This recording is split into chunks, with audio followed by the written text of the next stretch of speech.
All right, what's up, guys? So, question one with what I thought was meaningful. I would just say like all the different perspectives that there were throughout the play, and like all the different storylines that were going on as well.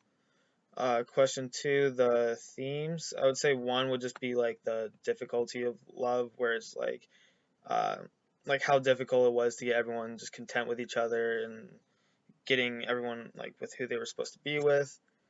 Um, that kind of ties in with like another theme of like marriage, where it's like once everyone's kind of satisfied with who they're with, everyone's with like the person they loved, they were finally like able to get married.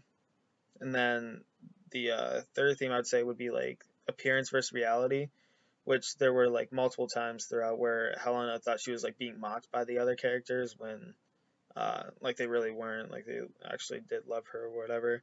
But yeah, she didn't believe them. She just thought she was being mocked. So there's like the appearance and reality idea of it. So then question three, the theatricality role, uh, where it was like throughout the play there was like this like main like idea of like tragedy and like love complications, but then at the same time there was like this ridiculous other play that like came about and it's kind of like added like this idea of comedy in the play. So like the role of that like in this play was just be, I think it was just more of like a comic relief. Question four, how gender was depicted. I would say just that like the role of women. I think Shakespeare like pretty overemphasized them. Like he made like the women in the play seem kind of like scary and kind of ridiculous. Like they would overreact a lot, and like he made like Helena seem really desperate and just kind of stuff like that.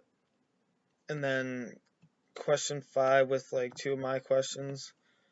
uh I would ask like what do you think the benefit was of having like multiple perspectives going on throughout the play with like different like a bunch of different things going on, like what do you think, like was there any benefit to it, or if it like made it just more confusing? And then my other question would be, do you think that Shakespeare made some of his characters like do you think he made them like even different enough